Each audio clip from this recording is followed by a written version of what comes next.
van die tydperk van verootmoediging. Dit was vir my 'n besonderse, 'n wonderlike tyd, 'n tyd om persoonlik te kon stil raak, en ek vertrou vir u ook, waar ons saam, maar ook in ons eie, in ons stilte binnekamer die Here se aangesig kon gesoek het, en vertrou ek dat die Here waarlik met een en elkeen van ons tot dusverre ontmoeting gehad het, en vertrou ek ook dat die Here vanaand weer eens opnuut met elkeen van ons 'n ontmoeting sal hê. En ja, so kom ons by ons 5de boodskap, en in hierdie week het ons gekyk na verootmoediging van alle gedeeltes en kante af. Ons het gesien, die woord is die bron van God se verootmoediging Sondagoggend. Toe kyk ons na die metode van ootmoediging in Dawid se lewe, Psalm 51, en dan die pad van verootmoediging. Wat moet ek doen? Wat moet ek maak? En dan die ideaal van verootmoediging. Wat gebeur wanneer ek myself verootmoedig voor die Here? En vanaand in besonders, ook in hand met gister, sien ons ook besonders die doel, die eindresultaat van verootmoediging. Wat gebeur met my as kind van die Here, as ek waarlik myself vir God verootmoedig, daarin bly en hom bly soek? Wat put ek daaruit? Wat is die vrug daarvan? Wat getuig my lewe daarvan, en wat ondervind ek? Dit sal ons ook vanaand in besonders kom sien en beleef. Daarom wil ek u nooi om die woord van die Here saam met oop te maak by Jesaja hoofstuk 57. Jesaja hoofstuk 57.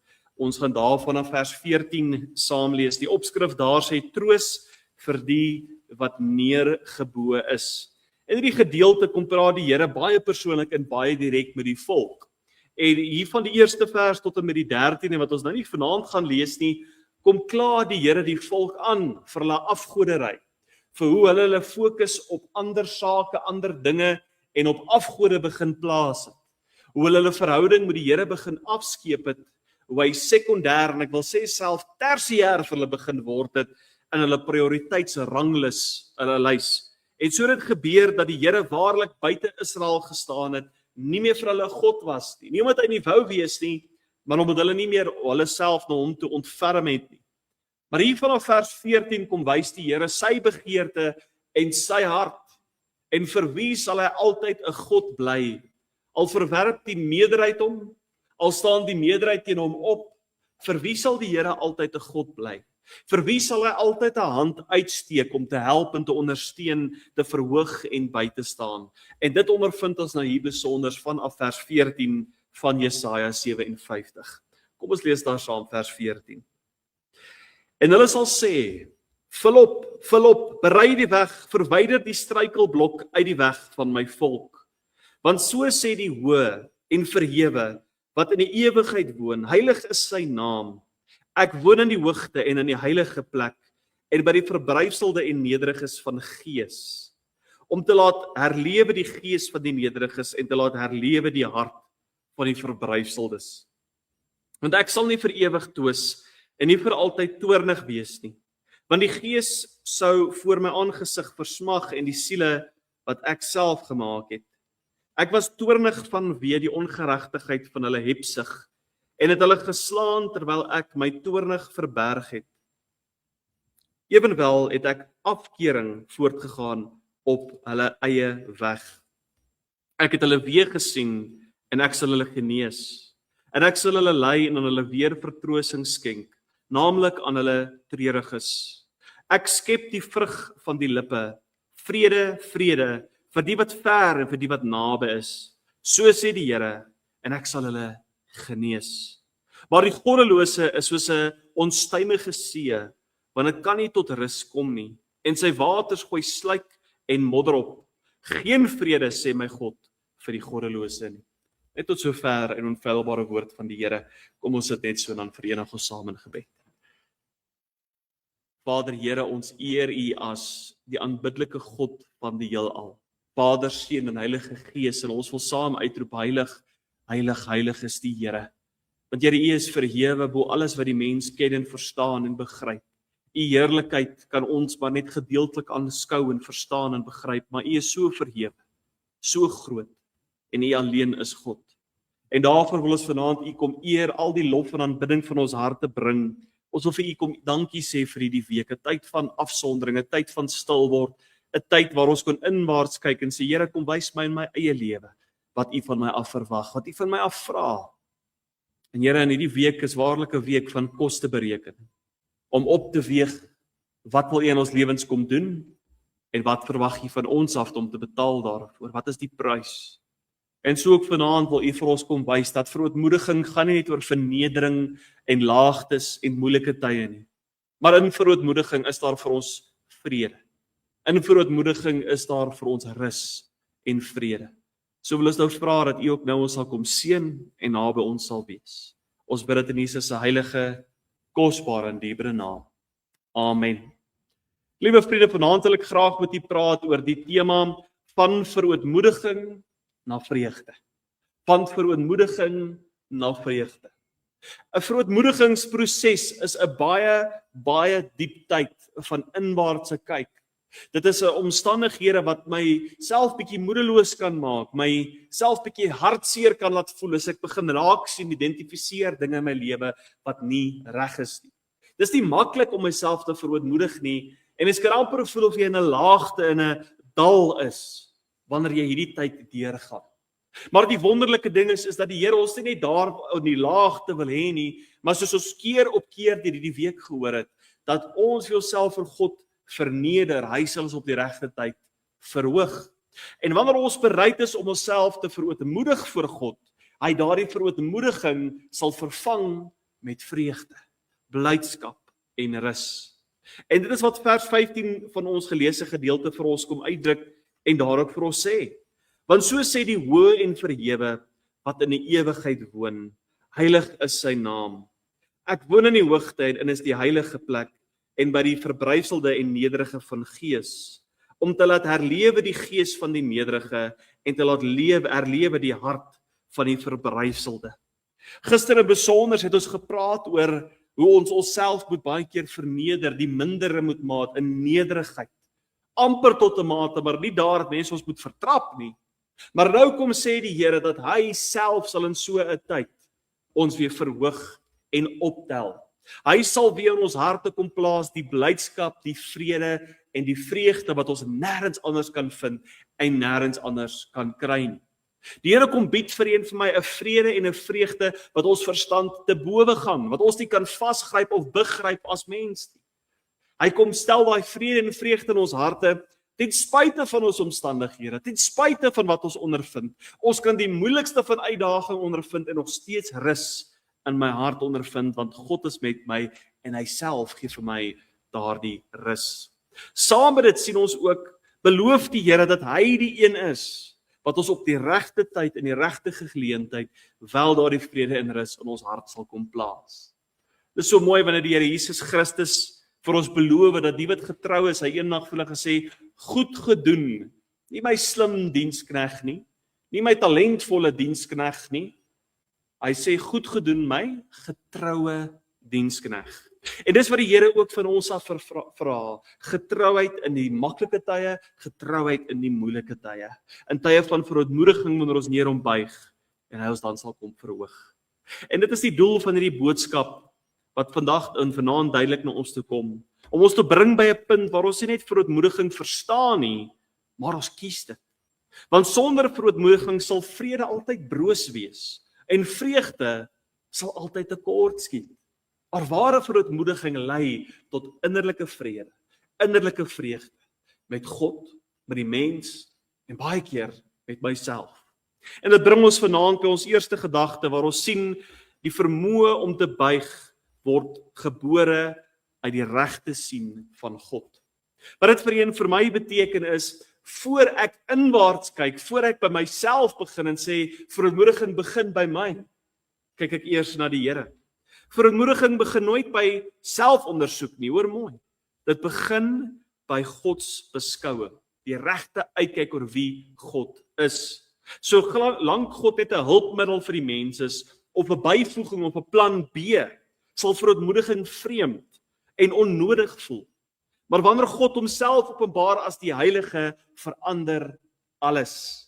En ons sien dit in hierdie geleesde gedeelte. Vers 15 sê die Here, die hoë en verhewene. Dis wat hy homself noem en homself kom openbaar voor die God, voor die volk. En dan sluit hy af om te sê, wie se naam heilig is.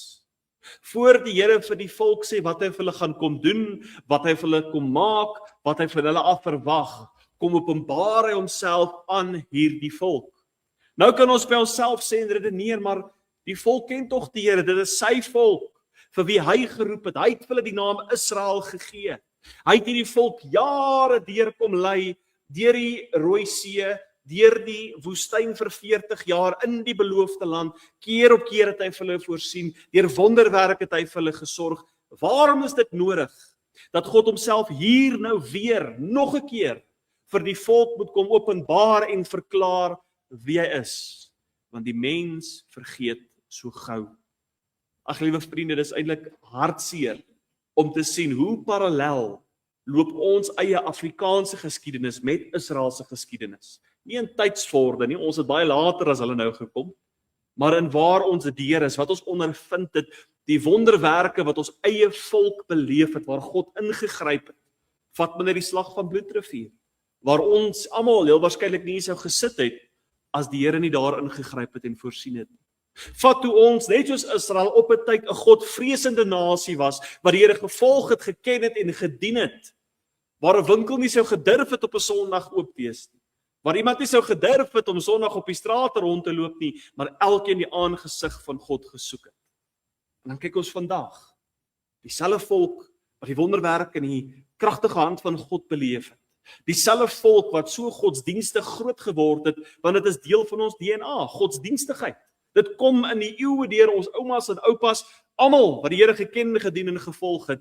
En nou sit ons hier vanaand. En ek praat net van ons hier nie, ons as nasie. 'n Nasie wat vervreemd is van God. 'n Nasie wat 'n verronge en 'n gedraaide beeld het van wie God waarlik is. Het u al baie keer gehoor mense sê, God sal nooit dit doen nie, want hy sal nooit dit bedoel en nooit so maak. Sien wat mense doen, liewe vriende, hulle sê God sal nooit sê vraag my opsit. Nou sê, sorry, hy's reg. Hy het 'n bietjie gespring, verskoning.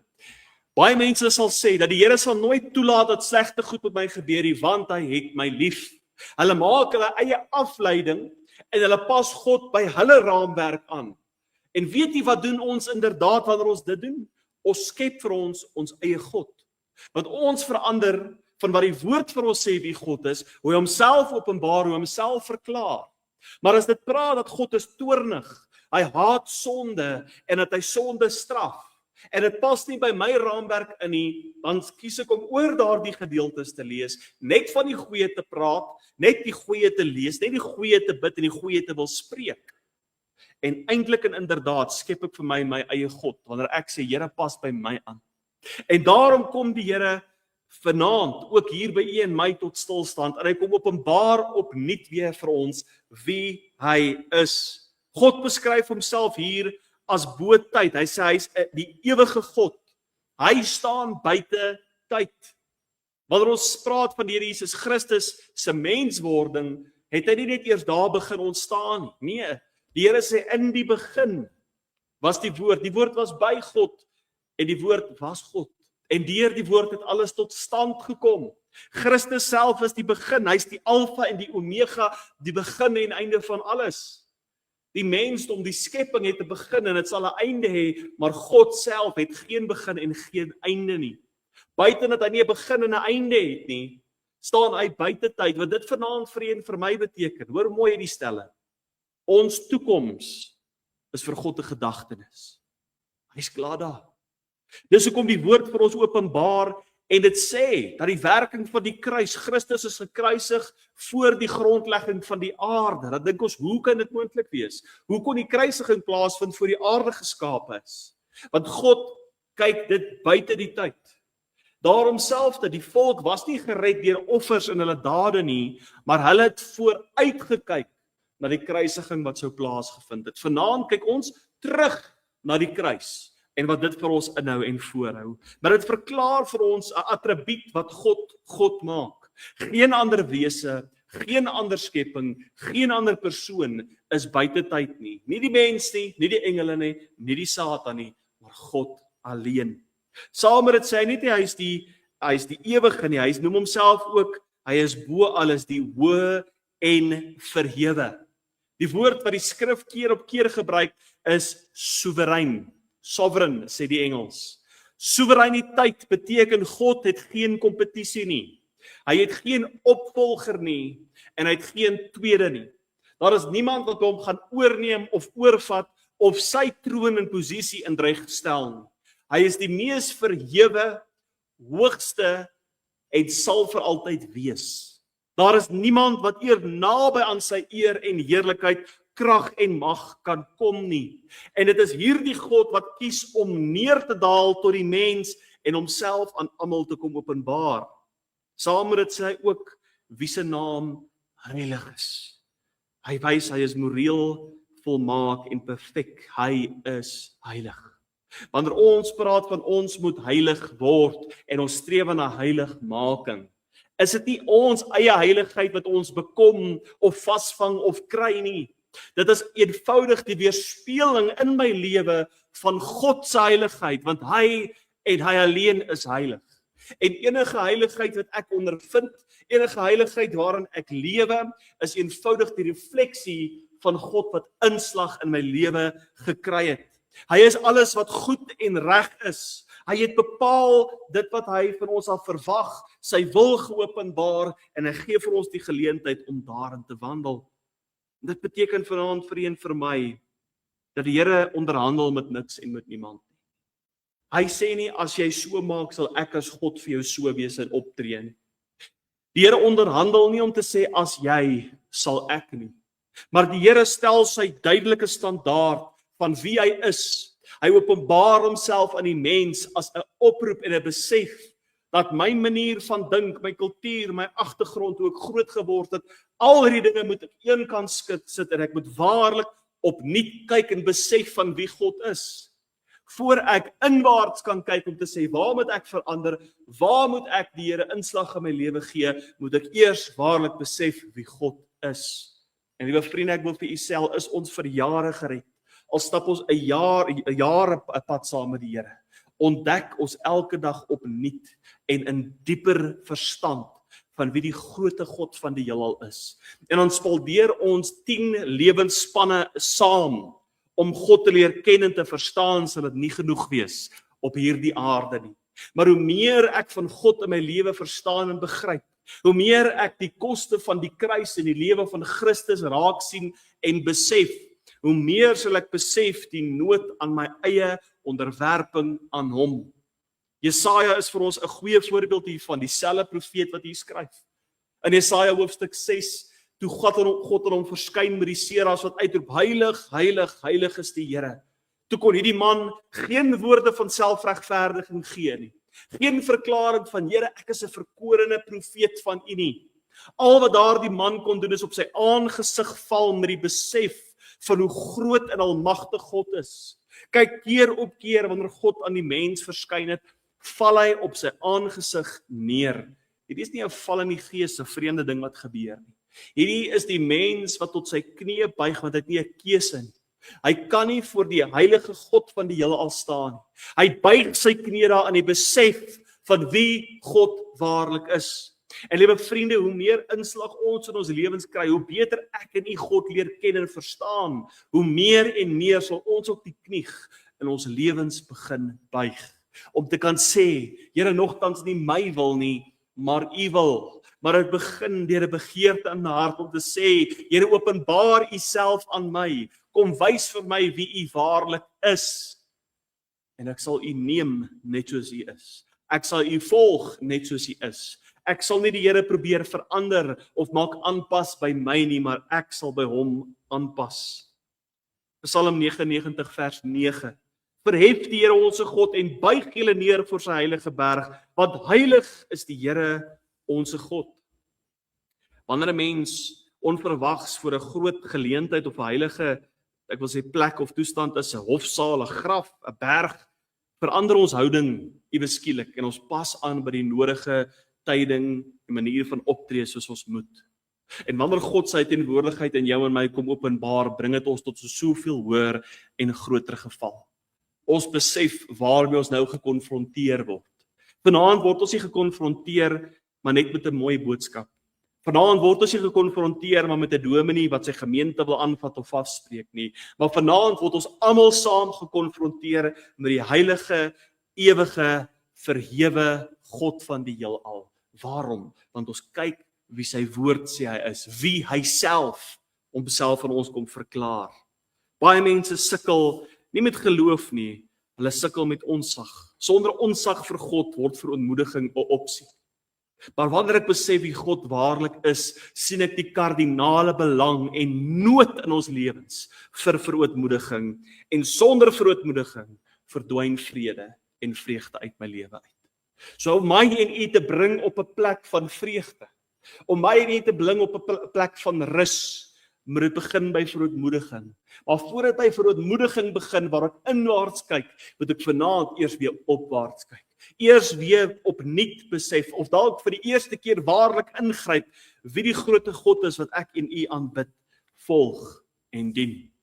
Maar tweedens vanaand sien ons, God se teenwoordigheid word ontvang deur nederigheid.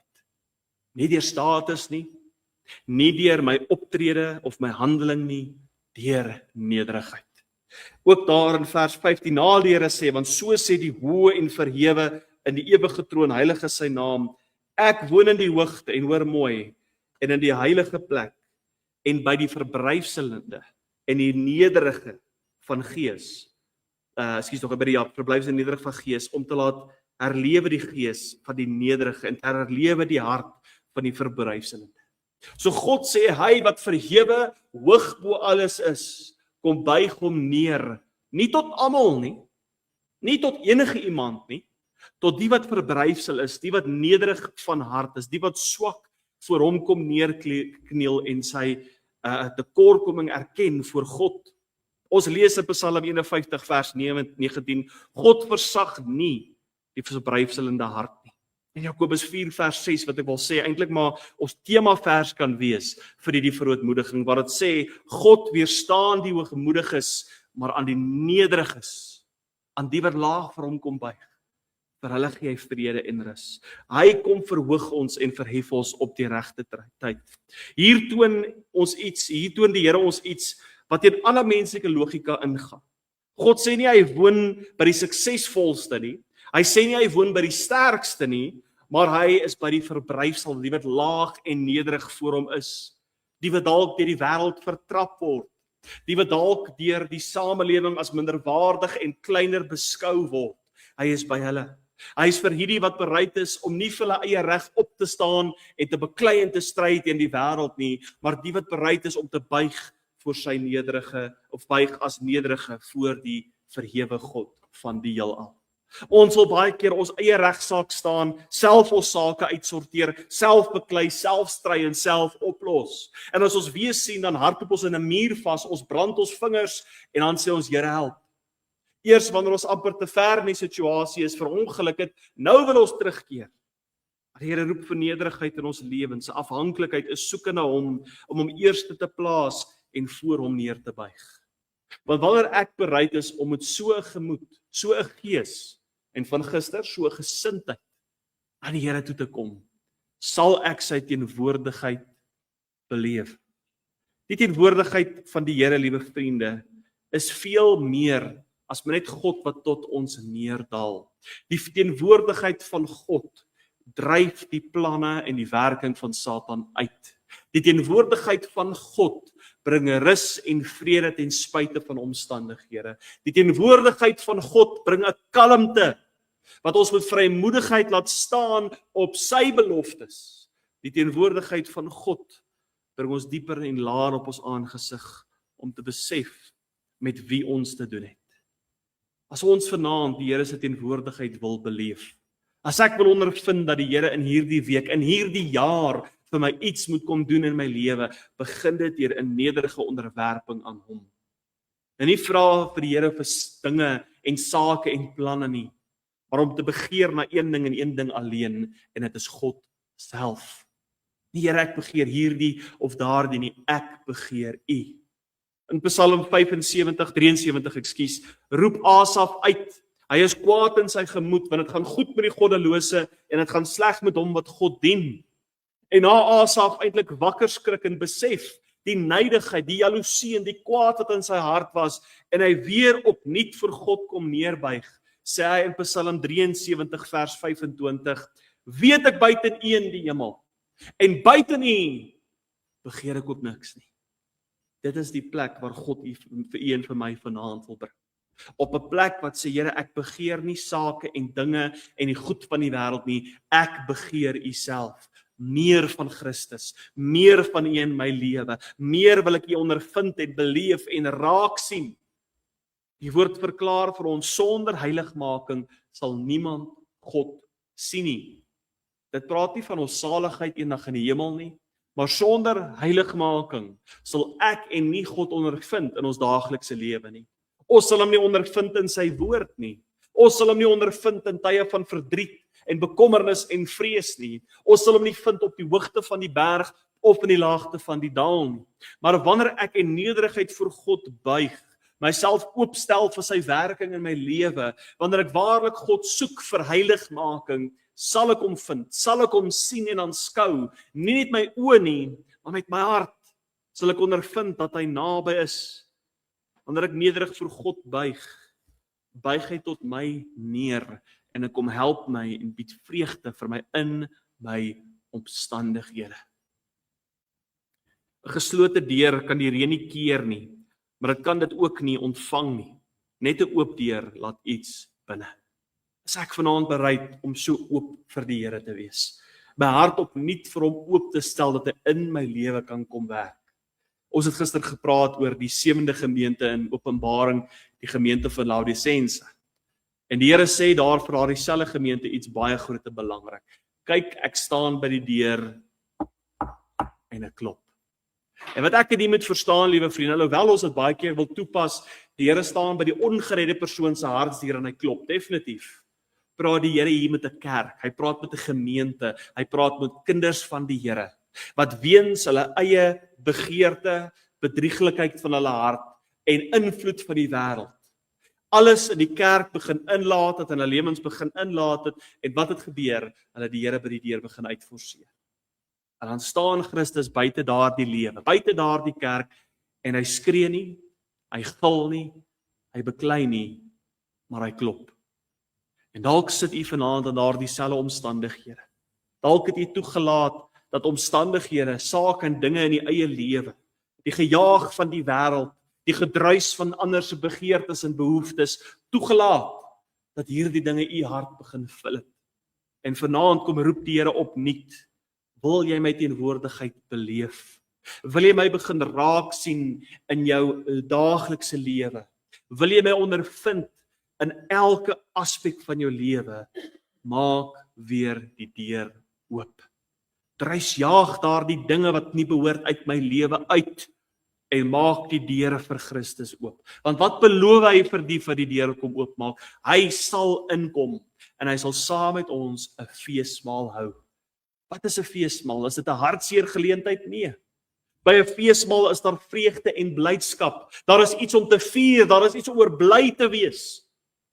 En as u kyk in die Joodse feeste, hulle het nie vir ons, soos ons gemaak, net vir 'n paar uur bietjie gekuier nie, maar vir dae aan een, dit was 'n verlengde tyd van vreugde en blydskap en vrede, waar daar waarlik rus geondervind was, geen bekommernis of vrees nie, en dit is wat Christus met ons wil beleef en wat hy van ons wil skenk en kom gee, sy vrede, sy rus en sy vreugde, maar dit begin wanneer die gewillige hart die deur oopmaak.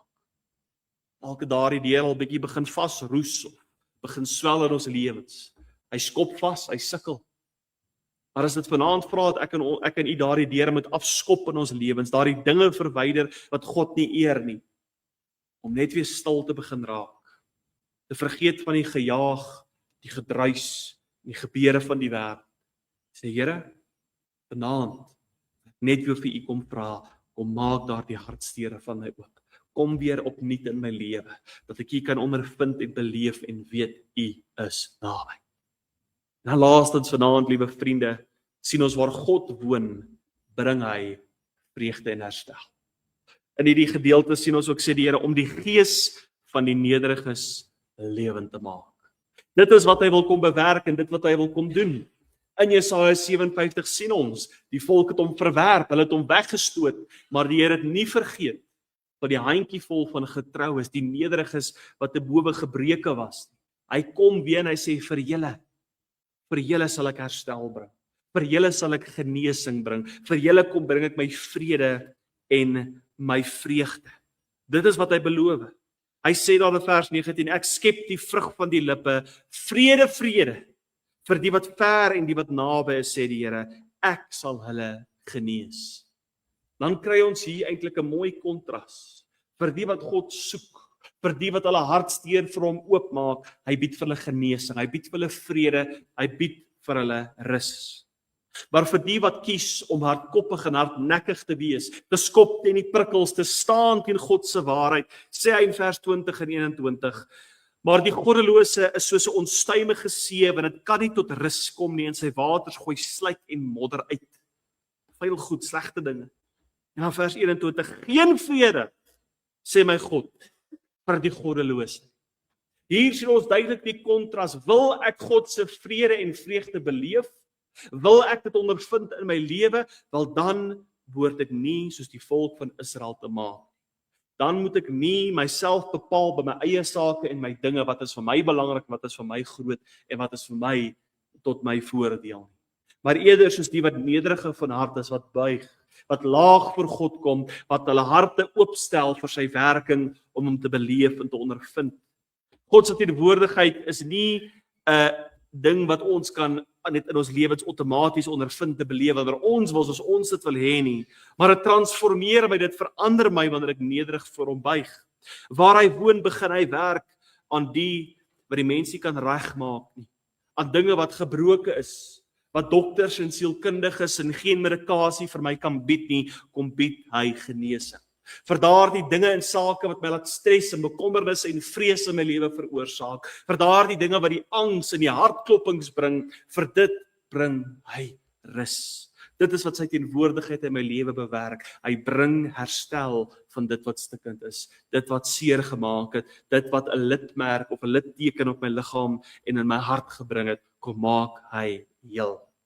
Psalm 147 vers 3, hy sê, hy verbind die gebrokenis. 2 Korintiërs 4 vers 16 sê hy innerlike vernuwing dag vir dag bring hy. Innerlike vernuwing. Al vergaan die uiterlike mens, nogtans word ons innerlik vernuwe en nuut gemaak. Al trek die liggaam swaar en hy voel hy kan nie meer nie, kom sê God in jou hart sal ek jou nuut maak.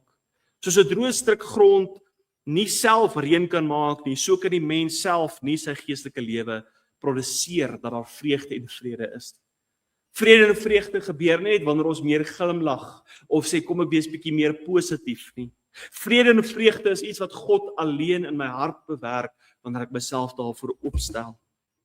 As ek en u sê ek is moeg geprobeer, ek is moeg gesukkel, dan is dit dalk tyd dat ek moet ophou probeer en begin buig.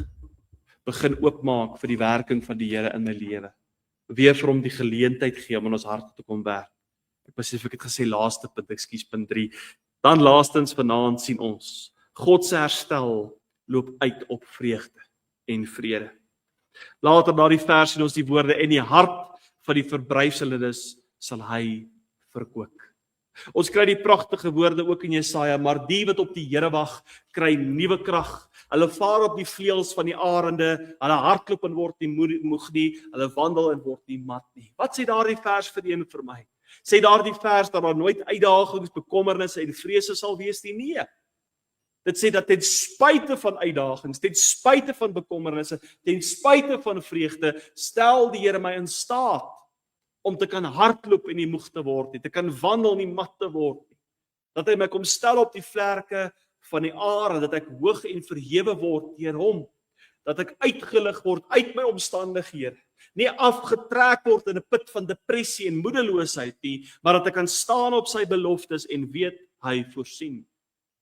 Maar let op hoe daardie kosbare woorde begin, maar die wat op die Here wag.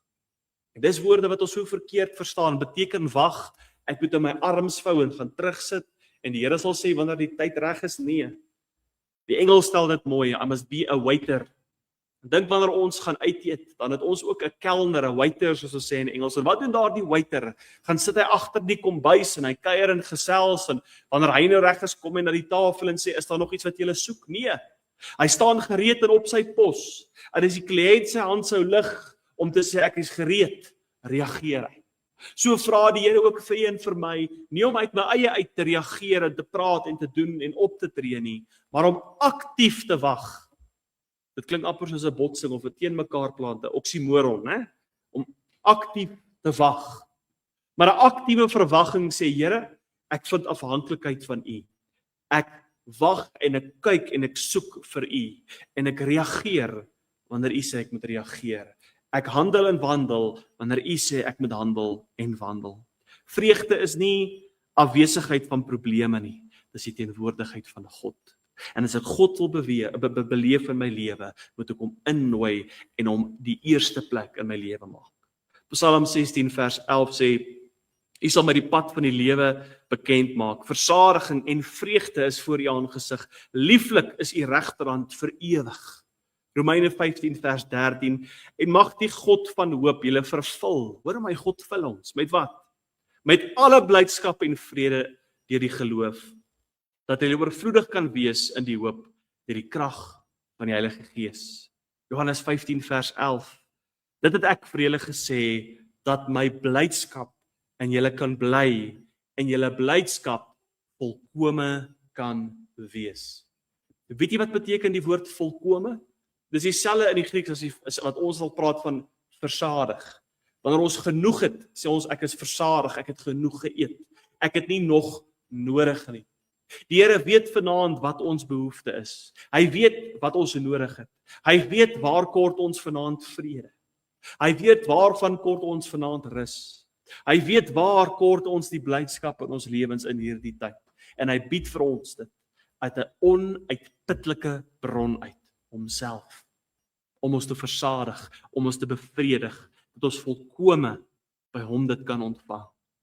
Dit is wat God vanaand vir u bied. Dit is wat God vanaand aan en elkeen van ons wil kom bied. Want sien, liewe vriende, die wêreld bied ook vir jou vrede. Die wêreld bied ook vir jou vreugde. Die wêreld bied ook vir u en my rus. Maar dit is sinteties. Dit is vals. Dit is nie eg nie. Dit hou tydelik. Dit is dalk lekker en ek geniet dit in die oomblik, maar later dan gaan dit verby. En dan ondervind ek myself dieper in 'n put as ooit tevore. Maar God se vrede, vreugde en rus voortdurend vir altyd hou, solank ek myself vind by sy voete. 'n Boom wat naby water geplant is, dra vrug sonder enige inspanning. So dra 'n nederige lewe vreugde sonder enige dwang. Dit is wat Psalm 1 beskryf. 'n Boom wat immergroen is, wat sy vrugte gee op die regte tyd. En waar sê Psalm 1 is daar die boom geplant? By die rivier. Waar vreugde lank afwesig is, moet ons nie net vra wat buite verkeerd is nie, maar wat binne ongebuig in my lewe bly. Wat is daar in my hart wat ek nog nie vir God wil oorgee nie? Wat is daar in my lewe wat ek nie totaal aan hom wil toevertrou nie? Vanaand bied die beelde van die Ou Testamentiese offer vir een vir my 'n mooi uitleg vir wat God van ons sal verwag. Sien, wanneer 'n brandoffer in die Ou Testament plaasgevind is, het die Here gesê hy soek die beste. Nie die gebrokene stukkende bees of bil nie, hy soek die beste. En dis wat die Here ook van u en van my afvra. Hy soek nie my oorige tyd in die dag nie. Hy soek nie my oorige gemoed en krag wat ek het na 'n besige bedrywige dag nie. Hy soek die beste. En wanneer daar die beste gebring word, word dit op die altaar neergesit, daar die bees. As 'n verklaring, dis nie meer myne nie, dis God se. Ek moet so alles in my lewe, die beste self, op die altaar kom neerlê, 'n verklaring. Here, dis nie meer myne nie, dis u se. En wat gebeur dan met daardie bees wat op die altaar neergelê is? Hy word totaal en al verbrand. As 'n verklaring dat hierdie offer wat voor God gebring is volkome en is finaal. Dis nie iemand wat sê, Here, ek sal hierdie week reg lewe, ek sal hierdie week alles oorgee, maar in 'n week van nou wil ons die offer weer vir die altaar kom afhaal. Dis 'n hart wat vanaand sê, Here, ek is bereid om dit te kom neersit en dit volkome vir altyd aan U te kom oorgee. Wat is daar in die lewe wat ons nog vanaand aan die Here moet oorgee? Wat is daar in ons hart wat ons onsself nog probeer hou? In werklikheid, wat is daar in ons lewe wat nog ons vreugde steel? Wat ons blydskap by die deur laat uithardloop? Wat vrede en rus 'n woord maak van die verlede? Dis hierdie sake ding wat die Here vanaand van U van my af wil wegneem. Dalk dink ons vanaand dis 'n lekker goeie ding, maar dit steel my vrede en vreugde van God. Liewe vriende, hierdie reeks het nie probeer om ons sleg te laat voel nie, maar om ons te bring op 'n plek waar ons bereid is om te buig voor die Here. Want God verneder niemand nie. Hy nooi ons om self daardie keuse te maak. Dat ek myself voor die kragtige verhewe hand voor God sal kom buig. Jesus het hierdie pad eerste geloop. Hy wat hoog was, het laag geword, het ons gister gesien. Hy wat heilig was, het ons gebrokenheid gedra. En sy lewe wat hy kom openbaar het van nederigheid, die lewe van 'n dienskneg, openbaar vanaand vir ons die pad wat vir ons gespan is om te span. Dis dit 'n stap. Vanaand is daar 'n oproep tot u en tot my. Nie net om saam te stem met hierdie boodskap nie. Nie net om lekker te voel hieroor nie, maar om 'n keuse te maak. Kies om jou trots neer te lê. Kies om jou eie belange te los, om selfbeheer te laat gaan, die beheer wat jy wil hou en dit aan God oor te gee. Kies om jou hart vir sy werking, sy gees, sy vrede oop te maak. Beneder julle voor die Here en hy sal julle verhoog. Waar verootmoediging is, woon God. Waar God woon, is lewe. En waar lewe is vrede en vreugde. Wil jy dit vanaand beleef? Wil jy dit deel van jou eie lewe maak? Wil jy waarlik kan sê, ek ondervind rus, ek ondervind vreugde, ek ondervind blydskap? Jy gaan dit net kom vind by die kruis, by die voete van Jesus. Vanaand vra die Here, voor ek dit kan ontvang, is daar eers dinge wat ek moet kom neerlê. Die hele week het die Here met ons kom praat en kom wys en kom openbaar, sonder dat ek voorbeelde genoem het en in die persoonlike lewe probeer krap het, is ek seker. Die Heilige Gees alreeds kom openbaar en wys, my kind, jy weet wat jy moet kom neerlê. Jy weet wat ek van jou verwag. Jy weet wat jy moet opoffer. Maar dit is wat God vanaand vir jou en vir my in ruil daarvoor kom bied. Hy wil nie maar net van ons kom wegneem nie. Hy vervang dit met soveel beter. Daardie dinge wat my so gestres, bekommernis en gevreesd maak, om vervang hy met sy vrede, sy rus en sy vreugde, wat volkome is, genoegsaam is, wat onuitputlik is, en beskikbaar is vir elkeen wat vrylik en vernuut kies, om daarvan te kom drink. Wat 'n dors het u vanaand? Kom put vanaand uit die onuitputlike bron, wie Christus is, en kom beleef sy vrede in u lewe. Amen. Kom ons bid saam. Hemel Vader, ons kom raak stil in hierdie aand en ons sê vir u dankie, nie net vir vanaand nie, Here, maar vir die hele week se boodskappe. Dankie vir 'n tyd waar ons u kon soek. 'n Tyd wat ons kon sê, Here, kom wys my en my eie lewe. Maar vanaand sien ons hoe belangrik dit is, Here, voor ons inwaarts wil kyk, voor ons onsself wil verander en self voor u wil kom stel, moet ons eers vanaand opnuut begin besef wie u is. Here, u is die verhewe God van die heelal. U het geen gelyk en u is buite tyd. U is alomteenwoordig, u is soewerein. En Here, ons klein koppe kan dit nie vanaand begryp en verstaan. Maar wanneer ons hierdie dinge aanskou en besef, dan bring dit ons ook op ons knieë vanaand, tot 'n erkenning dat u is God en ons is nie. Dit bring ons tot op 'n plek van verootmoediging, sê, Here, wys my, waar skiet ek tekort? Waar wil u my lewe kom verander? Dit vra vanaand 'n gewillige hart om te sê, Here, kom verander, kom neem oor. Here, u weet in hierdie week, wat 'n afspraak u met wie gehad het. En ek kom bid, Here, dat dit waarlik 'n suksesvolle afspraak sal wees. Dat geen hart deur hierdie week of vanaand die werking van die Gees sal wegwys nie. Maar sal oopstel dat u sal kom werk, kom verander en groot sake in elkeen se lewe kom doen. Dankie, Here, dat ons u daarvoor kan kom vertrou. Ons bid dit in die heilige, kosbare en dierbare naam. Amen.